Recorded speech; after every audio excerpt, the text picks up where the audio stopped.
So I'm going to introduce to you two geriatricians who will give us strategies for managing these individuals with multiple chronic conditions. Dr. Stephanie McClure, a native of Middle Tennessee, and she's the professor of medicine and director of the Center for Women's Health Research at Meharry Medical College. She's also an adjunct professor at Vanderbilt School of Medicine. She's board certified in internal medicine and in geriatrics.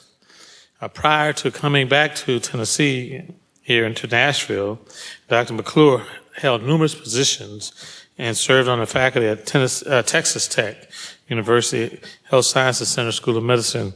And there she actually directed the GEC at Texas Tech. Prior to that, she was on faculty at East Tennessee State University, where she received her MD degree. The second speaker is Dr. Jim Powers, who you met earlier this morning. Dr. Powers is Associate Professor of Medicine and Director of the Geriatric Fellowship at Vanderbilt University Medical Center. He is also Clinical Associate Director of the VA Tennessee Valley Health System Geriatric Research, Education, and Clinical Care Center. To those of us in the field, we call it the GREC. Dr. Powers heads up the Vanderbilt Reynolds Geriatric Education Center and continues to be a vital teacher of geriatrics at Vanderbilt, and is a key partner with us with our Meharry Consortium Geriatrics Education Center. So I'm going to welcome both Dr. McClure and Dr. Powers.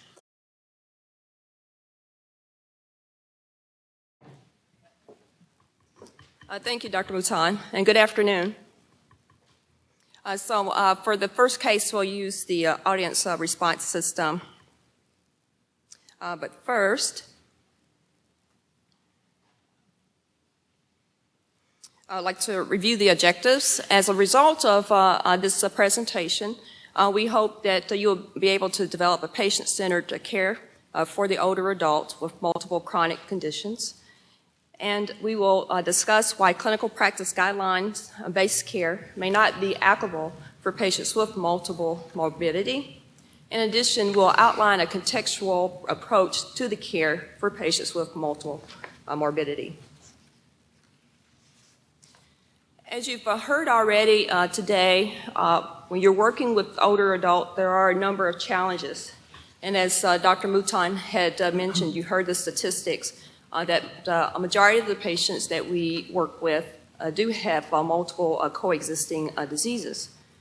But as we're trying to approach these patients, we're also wanting to use the guidelines. But that's not always the best approach, because as you know, guidelines to treat one disease may actually counter the guidelines for others, which can be harmful or impractical or even irrelevant for this population. Regarding this population, you know that it is heterogeneous. They have multiple coexisting diseases, as I mentioned.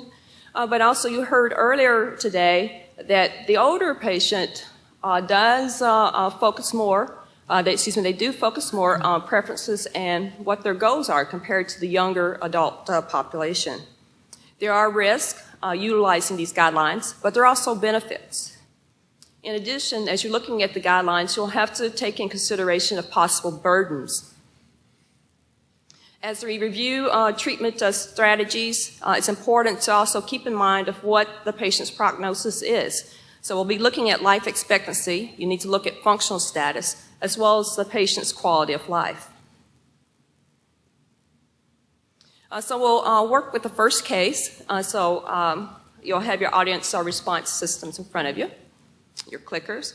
So the first case, we have a lady by the name of Mrs. Williams. She's 75 years old. She's a retired college professor, and she's recently widowed. She's brought in by her daughter from Texas, after moving from Texas to live with her in Nashville. Her chief complaint is memory problems. Her past medical history, she has hypertension, type 2 diabetes, osteoarthritis, and she had a hysterectomy 50 years ago. As you're performing the review of systems, you happen to find out that she's fallen 3 times over the past year. She also has pains in her knees, and she's having trouble sleeping at night.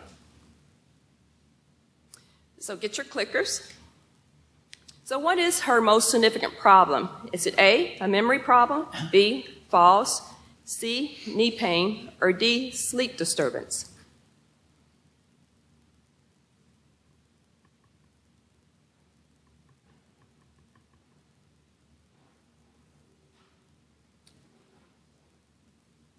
It looks like the votes are still coming in.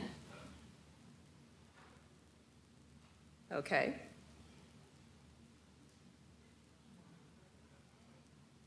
Okay, so the majority of you feel that the falls it's a problem that's most significant. We'll see. So let's look at her medications. So she's on estrogen, propranolol twice a day. She's on glipizide twice a day. She's on over-the-counter medication. She's taking ibuprofen, and she's taking 3 of those pills 3 times a day. She's also taking an over-the-counter fish oil, 1 capsule a day. She's on diphenhydramine, otherwise known as Benadryl. She's taking this for sleep. And she's also on a multivitamin. Okay, so which medication would you discontinue? Her estrogen, the ibuprofen, diphenhydramine, all of them, or none?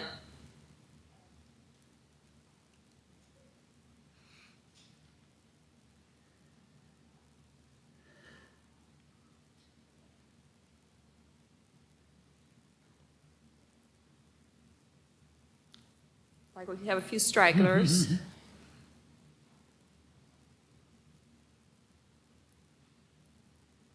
Okay. Okay, so 50% of the audience think it's the diphenhydramine which should be discontinued, and then there's an array of other respondents.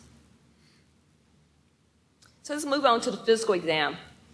Her blood pressure is 176/80, pulse is 80, her weight's 135, and her height's 5'4". She has no orthostatic changes, but she does have some carotid bruits. You do the retinal exam and you see that her discs are flat and she has some AV nicking. Her heart reveals her heart rhythm to be irregular. Respiratory is normal. Abdominal exam is also normal, including no bruise. On her skin, you do notice an old bruise on her hip. So based on the clinical guidelines, which would you likely pursue? So at this time, would you work on A, decrease her blood pressure to a target of 149/70? Or would you go ahead and pursue the carotid ultrasound? Would you place her on warfarin?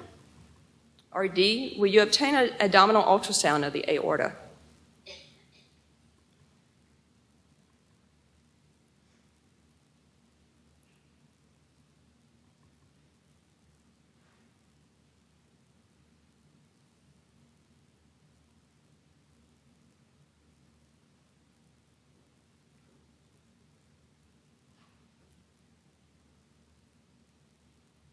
Okay. Okay, so the majority of the answers of the respondents, 48%, would pursue the carotid ultrasound. And then others said A, and then C and D, or D and C. Going on with the physical exam, you notice there's no muscle atrophy or fasciculations, no edema.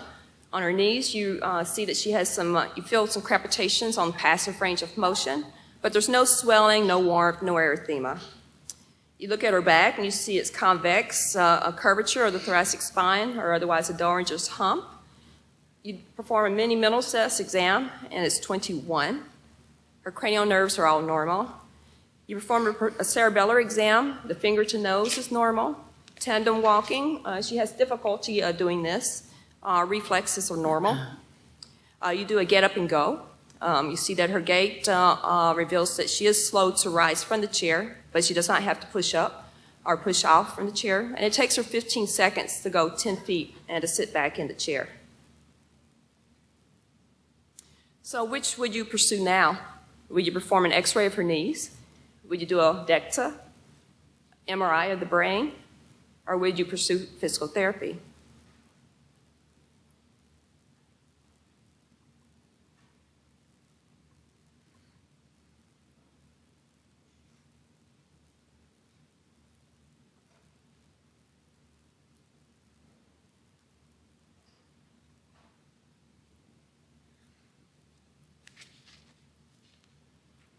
Okay. Okay, so the majority of the respondents, 43%, will pursue physical therapy.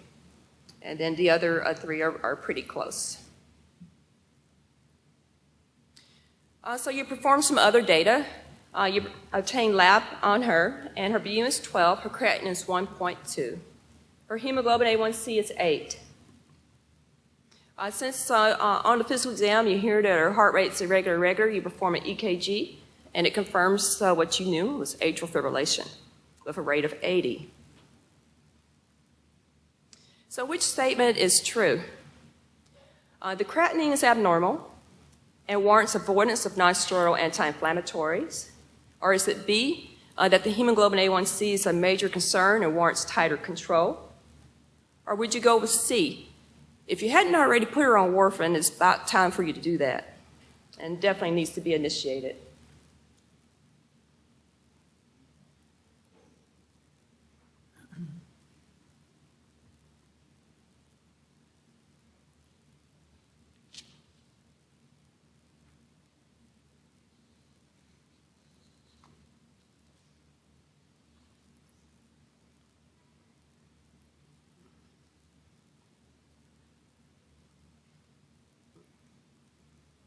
I can see the responses up here, and I think we've gotten some drop-off since the first question.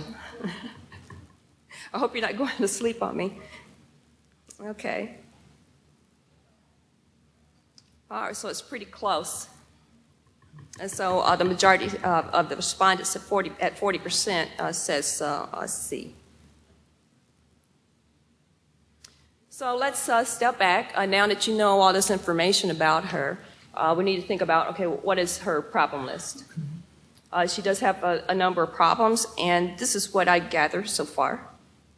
That she has some mild dementia, she has falls, atrial fibrillation, isolated systolic hypertension, diabetes, chronic kidney disease, osteoarthritis, polypharmacy, osteoporosis, and insomnia. So that's 10 problems right there. And she probably has several others I did not list.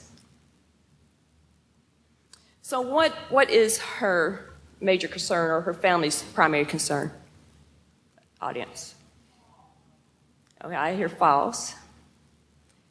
Actually, memory. You heard earlier today, when patients come in, it's important to listen to what are they concerned about. So what is the patient's or family's preference?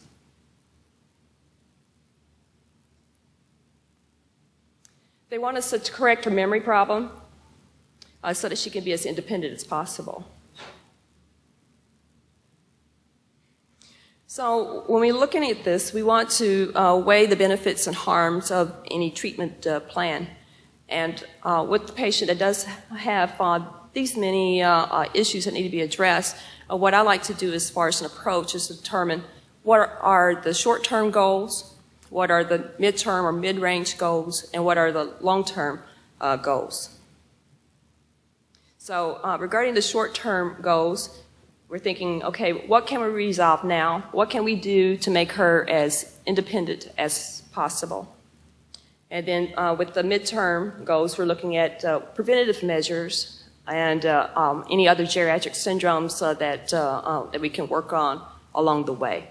And then for long-term goals, we're talking about end-of-life issues. You know, what kind of plans the patient has and what the expectations are at end of life. So are there other issues that should be addressed other than memory? Absolutely.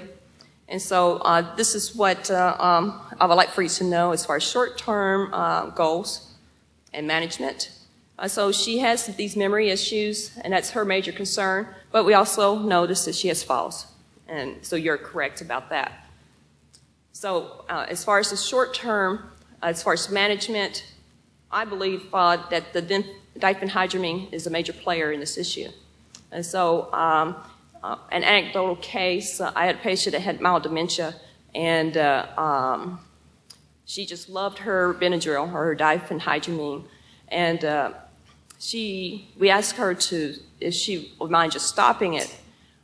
for a week or so and let us reassess her memory. That she did, and surprisingly, or not surprisingly, her mini mental status exam actually improved to several points. But she said, "Doc, I just can't do without my Benadryl. I've tried other medications, over the counter as well as prescription, and they just don't help. You know, Doc, I'm going back on it." And so there was nothing I could do about that because the medicine's over the counter, and we respected her wishes. So with the files, other than discontinuing the diphenhydramine, I would also refer her to physical therapy, but we're referring her utilizing an approach that's going to be satisfying to the patient as well as to her family. So we don't want her to participate in certain physical therapy aspects that she is not comfortable with. And so the physical therapist and occupational therapist can work with her on those issues. The atrial fibrillation, if you look at her CHADS-2 score, she would score 3. If you even look at the CHADS-VASC score, it's even worse. She scores a 5. So in both of those situations, oral anticoagulation is warranted. However, you got to look at the individual. Okay, this is a person that has a fall risk. Isolated systolic hypertension, that certainly needs to be treated, and I would work on 2 things at the same time. I'm not a fan of propranolol, especially in the older adult, because it crosses the blood-brain barrier. And as you saw with her blood pressure, something needs to be done to get that under tighter control. And so increasing the dose of propranolol would not be appropriate for her. There are newer, more selective beta blockers that can be utilized, but the question is, can she afford it? So to work on 2 problems, the atrial fibrillation as well as her isolated systolic hypertension, I would choose a non-dihydropyridine calcium channel blocker such as cardizem. And you could use verapamil, but keep in mind in the older adults, verapamil has a higher incidence of constipation. Are there other issues? Yes. Her diabetes, I say either continue her current dose or actually reduce her dose. Now, how many in the audience wanted to raise her dose?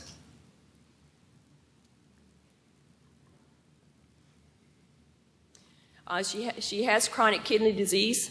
If you calculate her creatinine clearance, it's actually 39 cc's per minute, so you want to avoid nephrotoxic drugs. So she has osteoarthritis. What are you going to do? Well, I would stop the ibuprofen. Don't give her any other non-steroidal anti-inflammatory agents. And you heard earlier with the previous speaker, you really need to consider using Tylenol,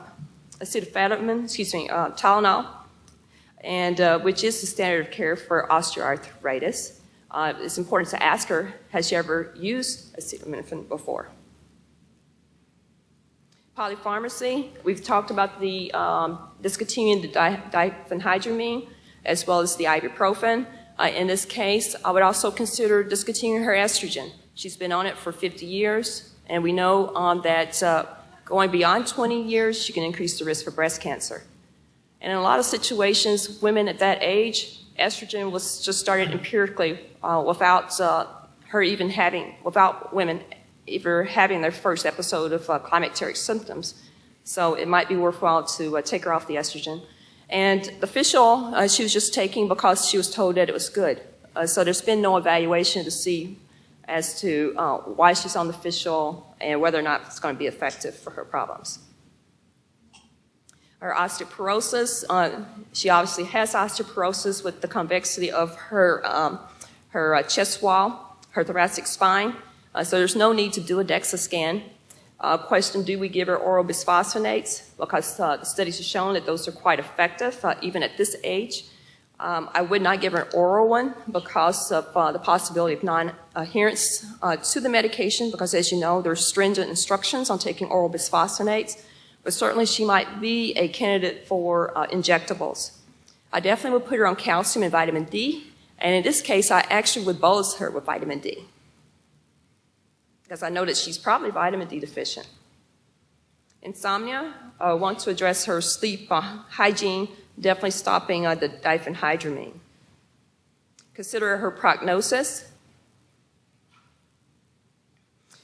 In this situation, I don't know if you can see this that well, but as we're developing a treatment plan, especially for preventative care, I'd like to look and see what the patient's life expectancy is.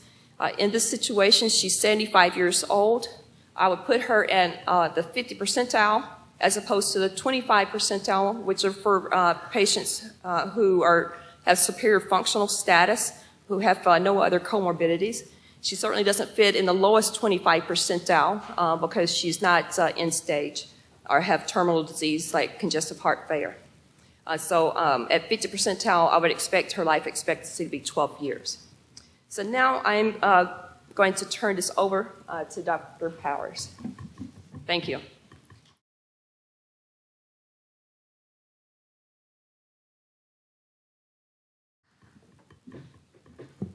Thank you, Dr. McClure. My role will be to present another case and to discuss the guiding principles of the American Geriatric Society guidelines for the management of the patient with multimorbidity.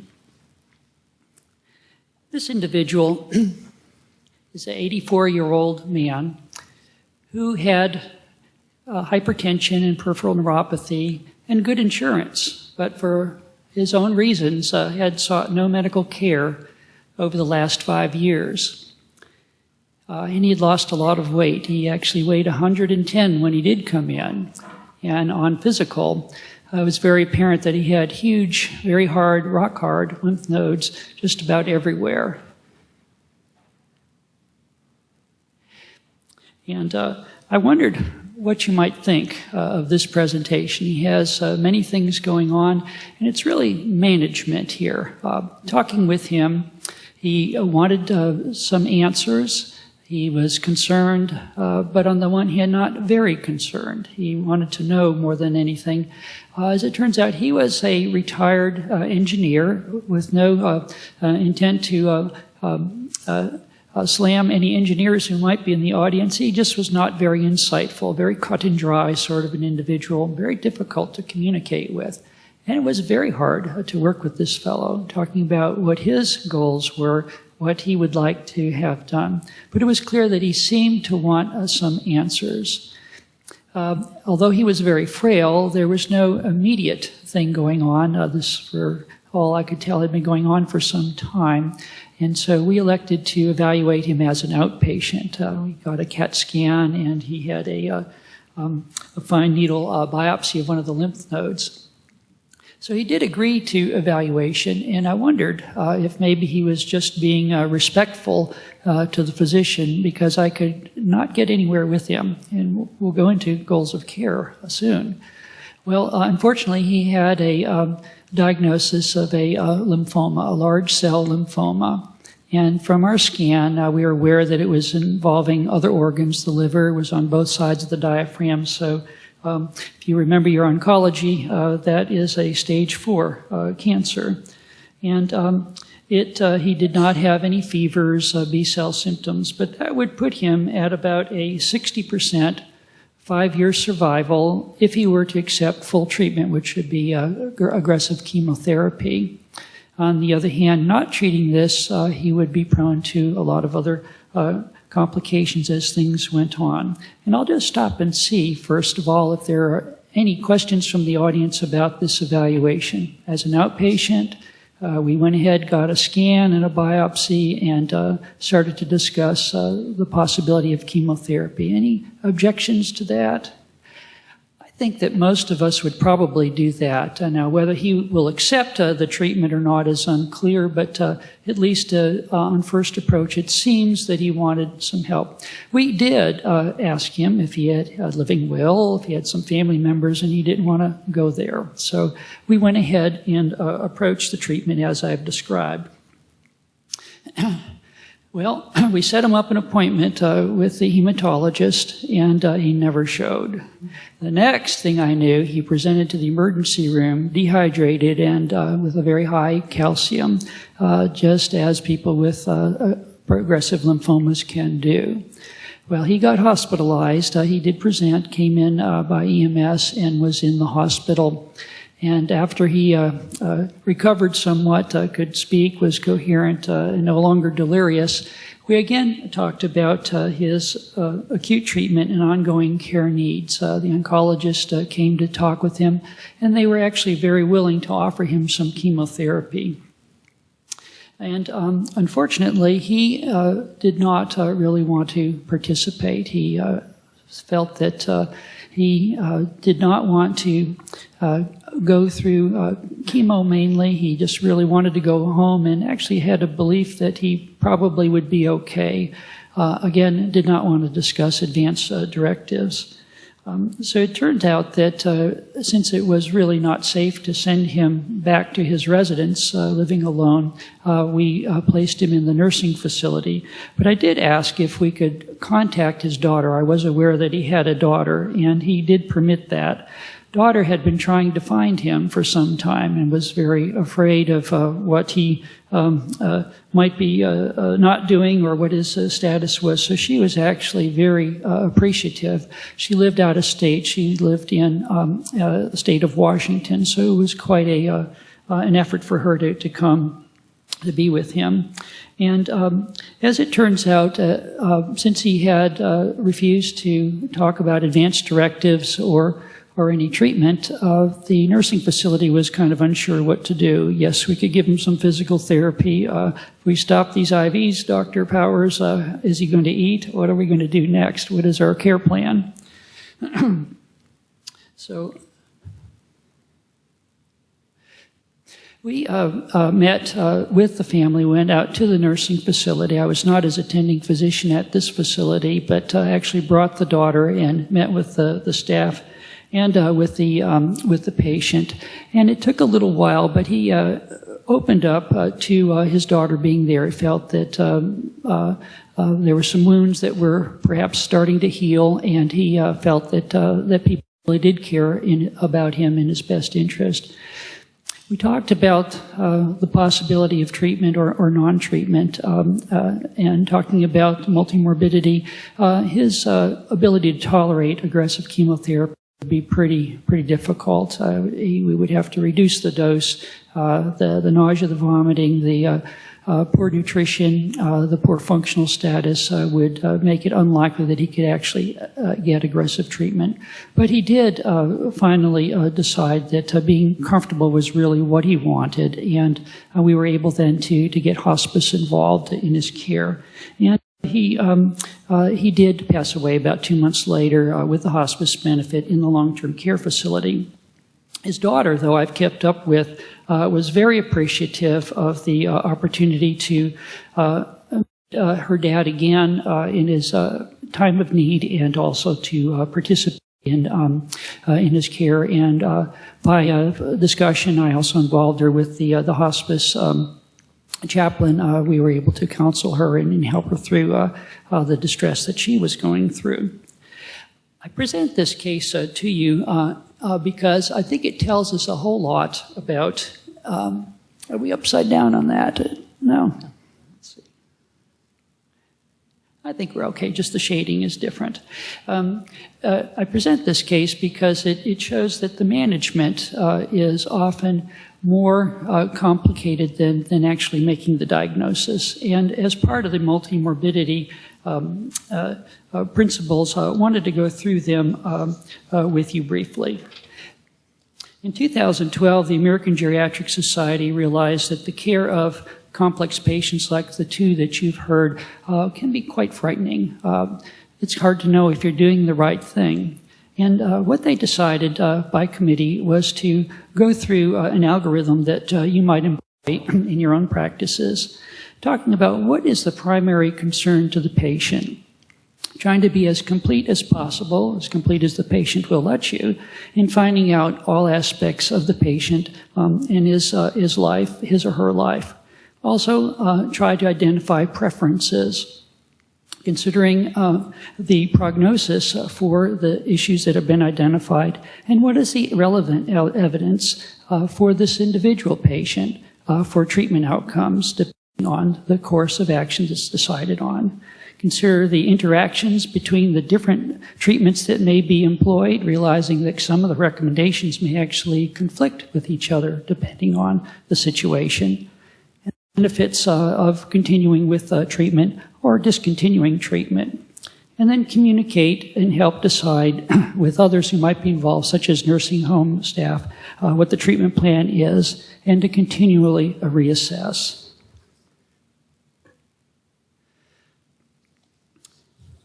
The AGS proposes 5 guiding principles for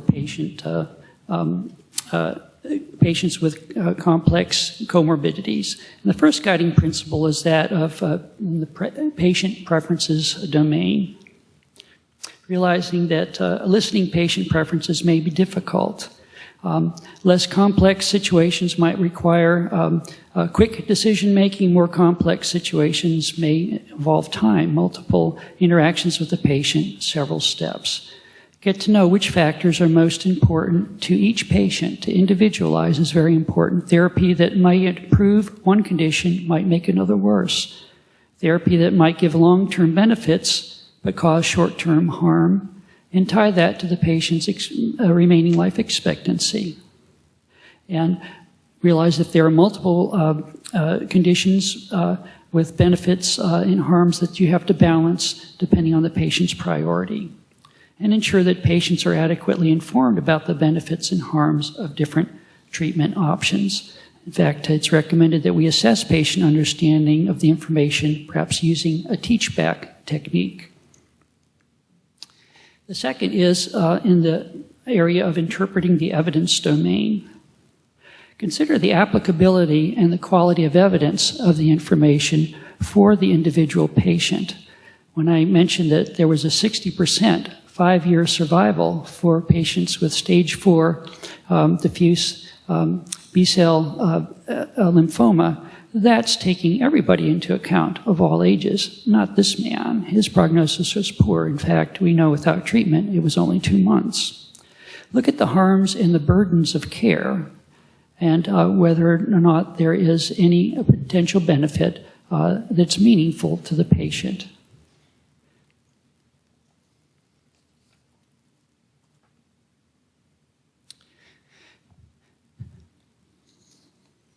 The next guiding principle is in the prognosis domain.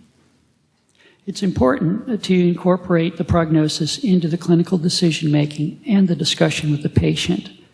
You have to prioritize the decisions based on the life expectancy or other relevant outcomes and offer to discuss, perhaps again and again, with your patient.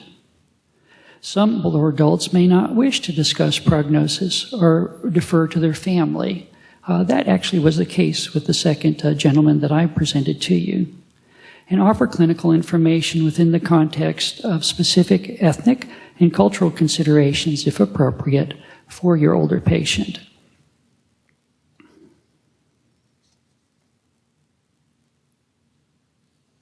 The next guiding principle is in the feasibility domain.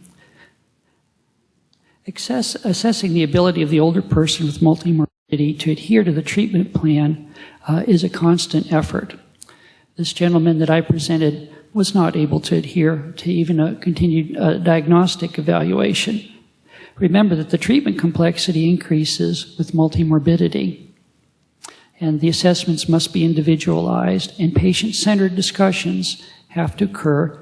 And as we showed you by example, in collaboration with support system, in this case, the nursing home staff, the social work was very helpful, and we brought the daughter in from out of state. So evidence-based medicine alone is not an adequate guide, and reliance on condition-specific guidelines results sometimes in an overly complex regimen that will affect adherence.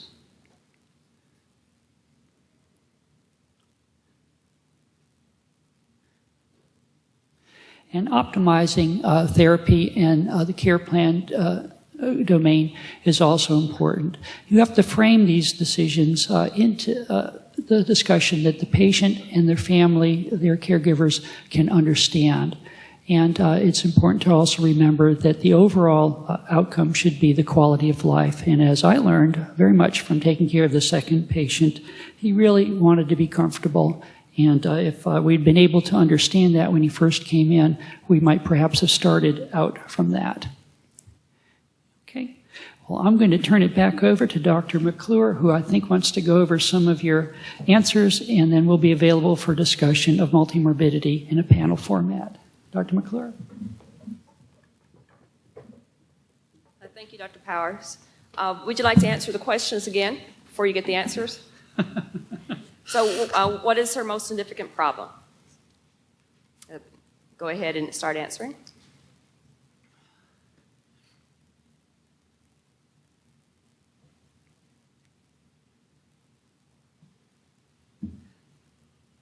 Okay. So now the majority thinks it's memory. And looking at, there we go. Looking at your previous answers, the majority at the first round was false. So in this situation, I would go with what is her major concern. That's the significant problem, which is the memory problem. Because if you look at all the other problems that were listed, they're all kind of interrelated. It's all probably related mostly to the diphenhydramine that she's on. The falls, certainly that's something that warrants assessment, as well as her knee pain. Is that from the falls? And the other was the insomnia, addressing her hygiene. Okay, which medication would you discontinue? Go ahead and answer. Oh, I don't think the poll is working. There we go.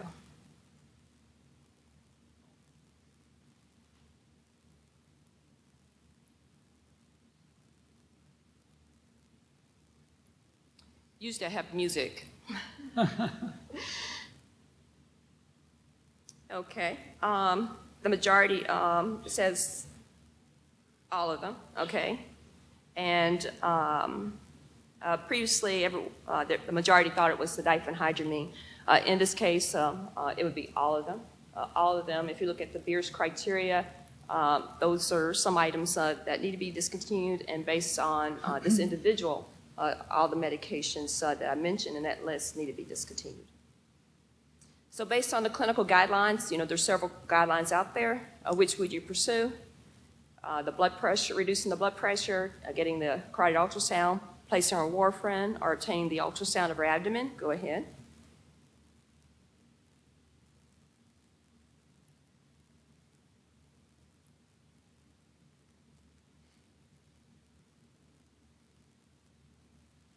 I have a lot more responses that time.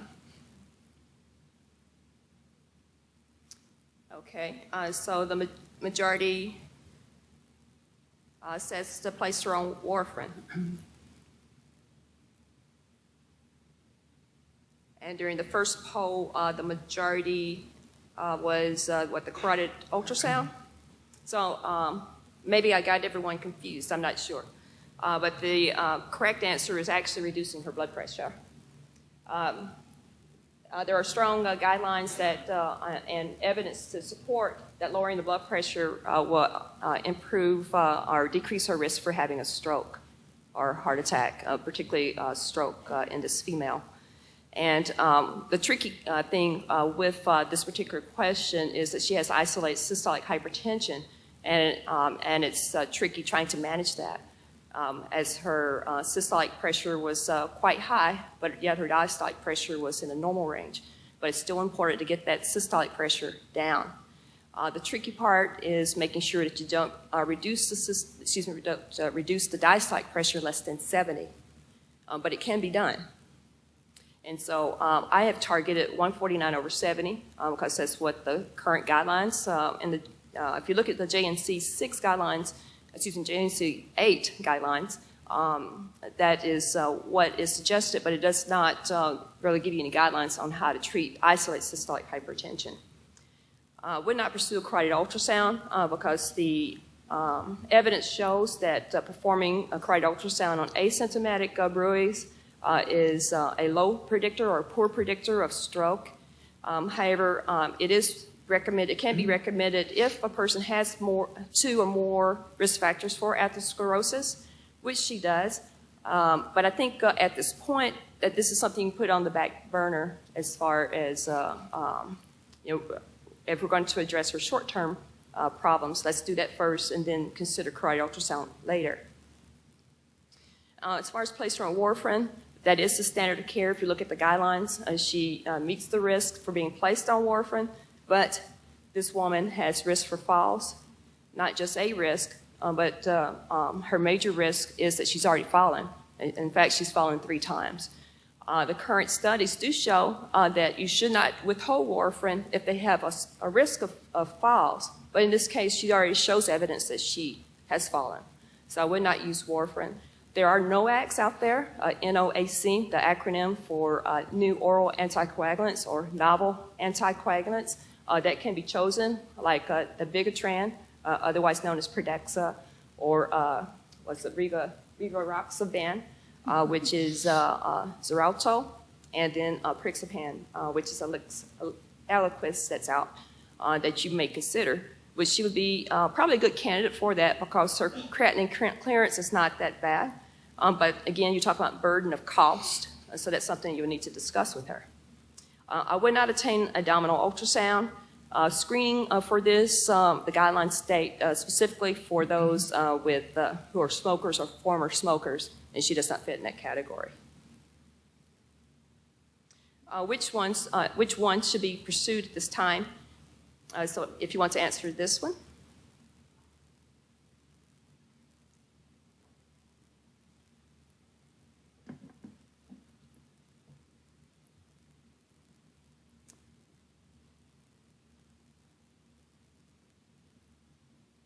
Okay. Right. I think we got more answers for physical therapy, and I think that's what we had previously. Yes. I would pursue physical therapy. There's no need to do an X-ray of her knees at this time. You need to just basically know how to treat it appropriately. The DEXA, you already know that she has osteoporosis. I would not get a DEXA unless I'm going to put her specifically on treatment if I wanted to follow that management, but that's some more of a mid-range goal to pursue. MRI of the brain, no, I would not do that at this time, but the physical therapy I would. Okay, the last question, which statement is true? The creatinine is abnormal and warrants avoidance of non-steroidal anti-inflammatories. Or B, the hemoglobin A1C is a major concern and warrants tighter control. Or is it C, if not already on warfarin by now, it definitely needs to be initiated.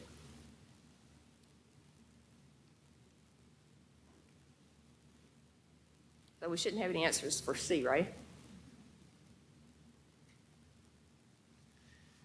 Someone's going to put C, just. Okay. Darn it, someone still put C. Okay. The correct answer is A. And during the first poll, the majority did go with A. And indeed, her creatinine is high at 1.2, even though it falls within a normal range. Keep in mind, and as you recall, that as we get older, we lose our lean body mass. And therefore, creatinine over 1 for an older adult is actually high. So we want to avoid anything that will cause nephrotoxicity. So we don't want her to be on non-steroidals. But what about B, the hemoglobin A1C? If you look at the current guidelines, they actually address the older adult. And for persons who have superior functional status, who have no other comorbidities, it is a good idea to follow the guidelines that you would use for younger adults. However, if you have a person with multiple comorbidities, a regional target of 8 or 7.5 to 8 is certainly acceptable. Now, if you had someone that had serious comorbidities or terminal illness, then an 8.5 is acceptable. Because what we want to do is avoid hypoglycemia. And then C, we've discussed this. I would not put her on warfarin because she's already demonstrating that she falls. So I'll stop there, and we'll entertain any questions. Thank you.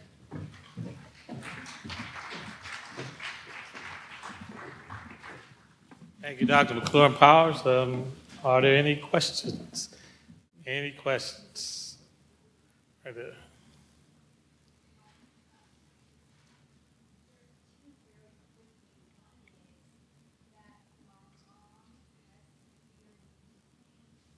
Come on, Vanna.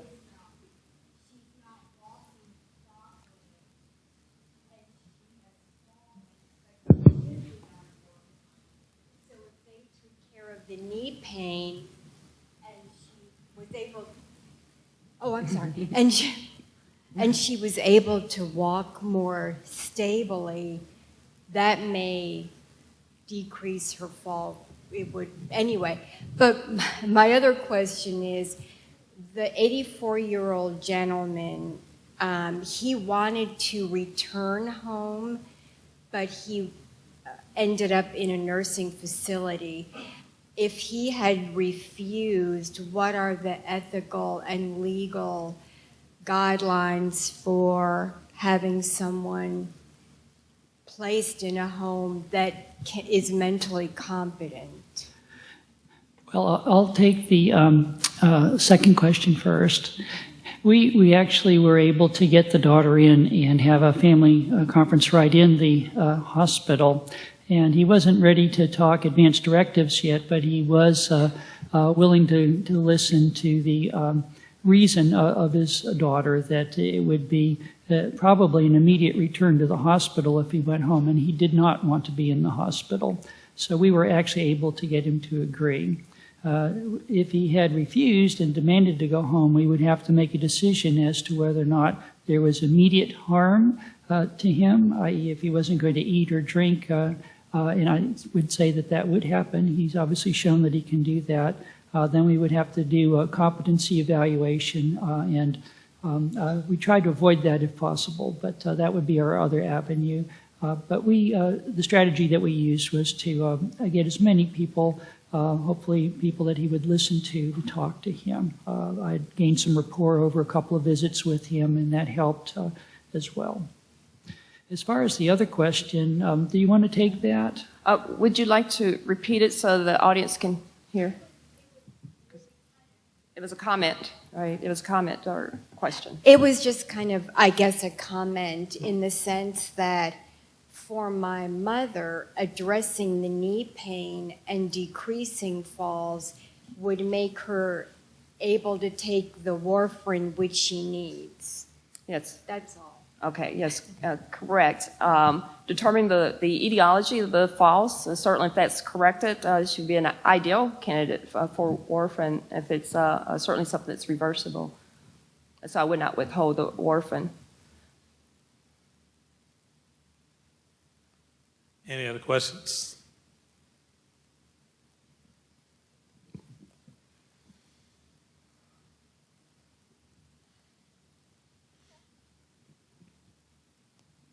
Thank you, Doctor. I'd like to ask a question about the first case. If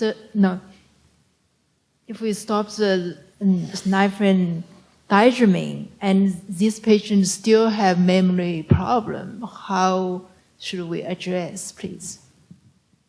So if you stop the diphenhydramine, you have her come back in 2 or 3 weeks, and she still has the memory problems, then I would probably make the diagnosis of early Alzheimer's disease. Now, at this point, I'm pretty quick about starting medication, anticholinesterase inhibitors. So I would probably go ahead and initiate that, providing that all other problems have been eliminated. Now, I did not mention, as far as obtaining thyroid studies and other studies to make sure she doesn't have any other reversible causes.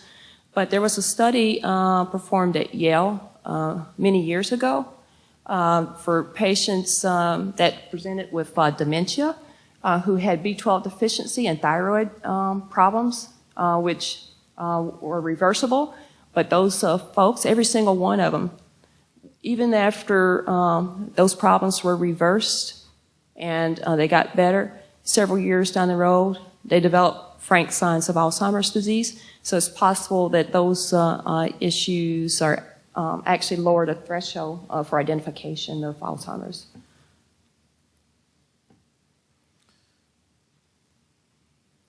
Any other questions or points? All right. In that case, let's thank the panel.